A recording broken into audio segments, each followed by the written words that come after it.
We are still in Palestine. Palestinians are marking 75 years of al-Nakba. Al-Nakba in Arabic means the catastrophe. It is the catastrophe when thousands were killed and dragged out of their homes, their land, their soil, as Israel announced its creation in 1948.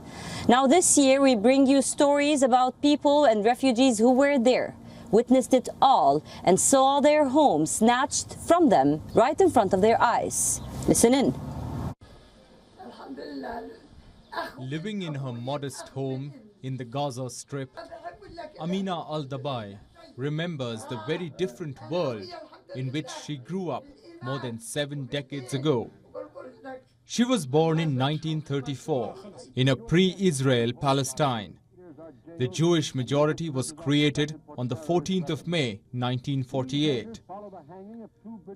Dabai was still a child when Israel was created and is now among the millions of Palestinians who were made refugees after being thrown out from their own land. Palestinians call the dark day Nakba, Arabic for catastrophe. More than 600 communities were destroyed by the Jewish forces during that time, some even depopulated. It falls a day after Israel declared statehood in 1948, prompting an invasion by 5 Arab armies which were defeated.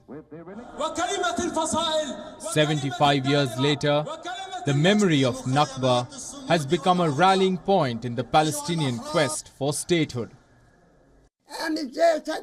The army came and was wearing a keffiyeh, and people thought that it was the Jordanian army that came to protect us, and the people rejoiced.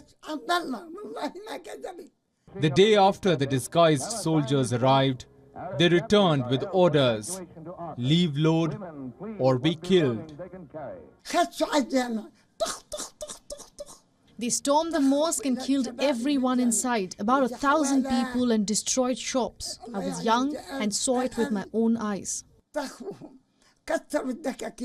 A different story unfolded across all towns, but the fate was the same.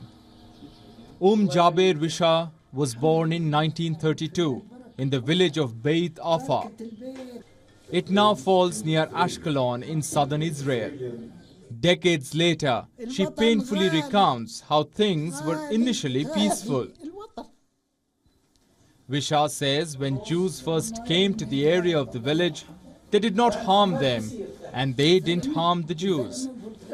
Yet, the coexistence did not last long.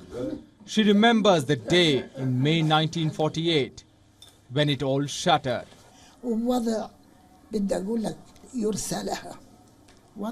The situation was deplorable. I cannot describe to you the catastrophe that befell us. We did not get out easily. We left on our blood. But until today, I have not forgotten any piece or inch of my country, be it ever. Many of those displaced assumed the move would be temporary. They locked their front doors and took large metal keys with them, hoping they would return. Those keys today have become a symbol of their plight and their overriding urge to return. In many homes, these keys are kept safely in a locked box under a bed or memorialized in drawings and embroidery.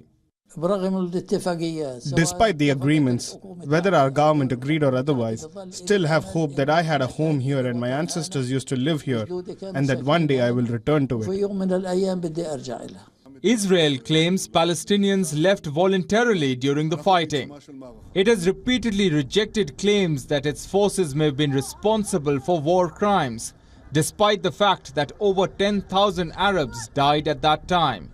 Israel has steadfastly denied Palestinians the right to return, often a sticking point in peace talks, claiming it would be tantamount to a demographic surrender of the state's Jewish nature.